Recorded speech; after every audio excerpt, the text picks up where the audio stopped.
maaf secara hukum kalau ada di antara bapak ibu misalnya menikah, sekarang ibu menikah sama suaminya, la qadarullah, semoga Allah tidak takdirkan misalnya dia bercerai sama suaminya.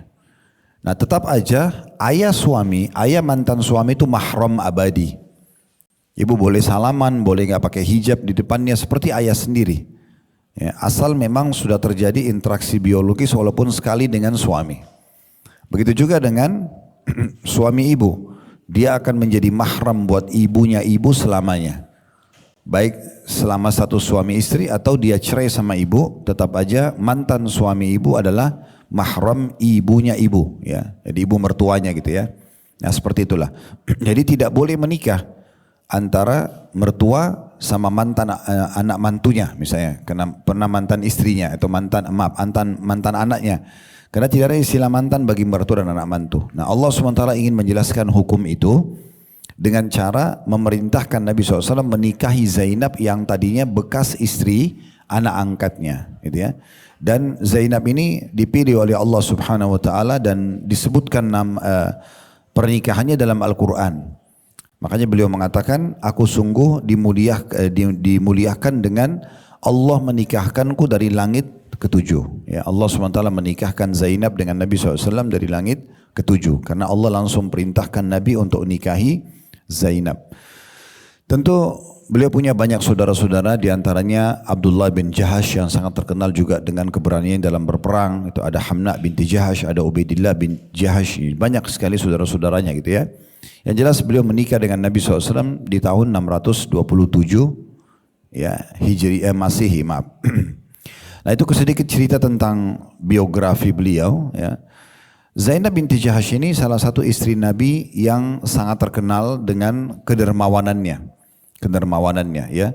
Dan juga kalau tidak salah ayat hijab pada saat turun itu waktu Zaid selesai menceraikan Zainab dan sudah selesai masa iddahnya, maka disuruhlah Zaid untuk mengantar sebuah pesan Nabi SAW kepada Zainab. Lalu Zaid datang dan di saat itu Zainab menurunkan hijabnya, menutup ya, supaya tidak bertemu dengan mantan suaminya karena sudah bukan mahram lagi setelah lewat masa iddah. Ringkas cerita, Zainab akhirnya menjadi istri Nabi SAW dan dapat julukan Ummul Mukminin, ibunya orang-orang beriman. Dan semua istri-istri Nabi yang tidak bercerai selama di dunia maka akan menjadi istri Nabi juga di akhirat. Berarti kemuliaan mereka akan berlanjut bukan cuma di dunia tapi juga di akhirat sana. Nah salah satu yang terkenal dari Zainab binti Jahash itu banyak sifat-sifat baiknya, tapi diantaranya suka sekali berbagi. Dan ada perbedaan sedikit dengan umumnya orang-orang kalau berbagi. Pernah saya jelaskan di awal-awal kita membahas masalah sedekah ini ya, kembali saya ingatkan lagi. Poin pertama, Bapak Ibu usahakan menanamkan dalam diri kita dan kita menanamkan sebagai sebuah persepsi kita kalau sedekah itu yang butuh adalah kita dan bukan penerima. Ini poin penting. Kenapa selama ini kita masih banyak menolak orang kalau minta? Kenapa kadang-kadang kita masih marah dengan orang yang berulang-ulang meminta? Karena kita berpikir dia yang butuh. Harus diubah persepsi itu. Ini sudah sering kita ulangi di materi kita ini ya.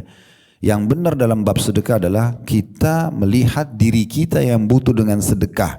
Lebih kita butuhkan daripada orang yang sedang minta itu. Sehingga kita tahu yang kita kejar adalah pahala sedekahnya, tidak perlu melihat siapa yang menerimanya.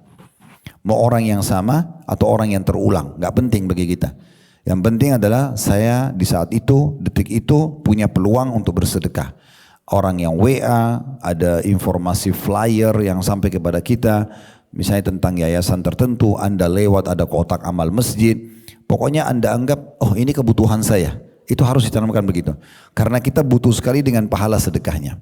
Kalau masih ingat kita berapa kali mengulangi perkataan-perkataan para salaf, diantaranya Fudail bin Iyad rahimahullah, seorang ulama tabi'in yang berkata, pada saat dia membagi-bagikan sedekahnya, dia mengatakan pada murid-muridnya waktu orang itu sudah pulang, orang-orang ini pulang membawa sedekahnya, dia bilang lihatlah orang-orang ini membawa amalku ketimbangan amal tanpa diupah sedikit pun. Kenapa? Karena yang kita kasih ke orang tersebut baju, makanan, diambil sama dia secara fisik Tapi setelah itu habis dikonsumsi, baju akan rapuh, ya kemudian makanan juga akan habis.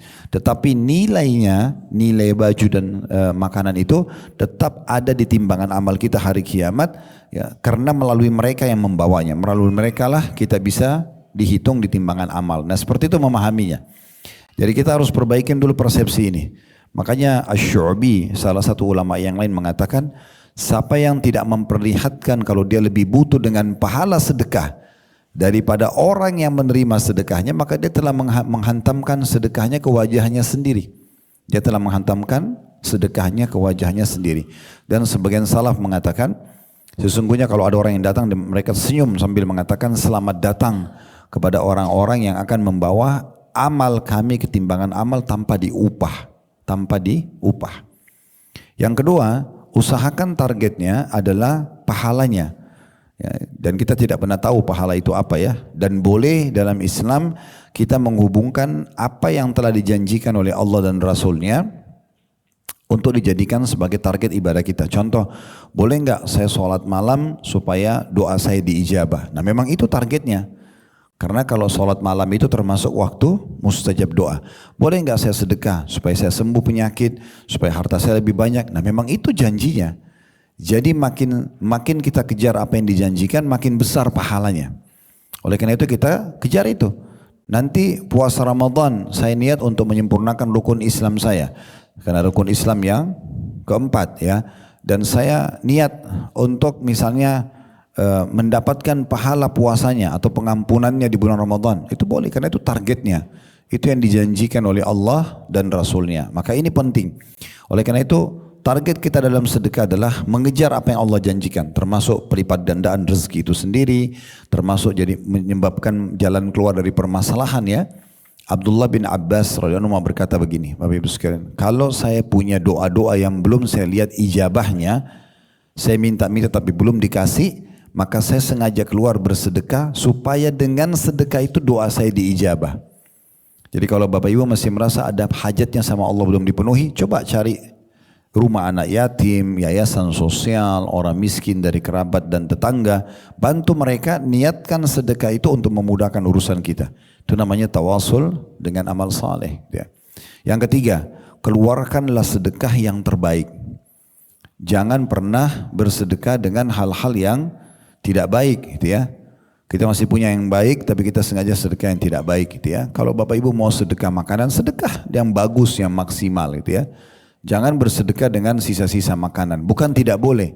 Tapi kalau misalnya ada sisa makanan masih layak dikonsumsi, kita berikan kepada orang lain, orang miskin misalnya supaya nggak dibuang, itu boleh saja.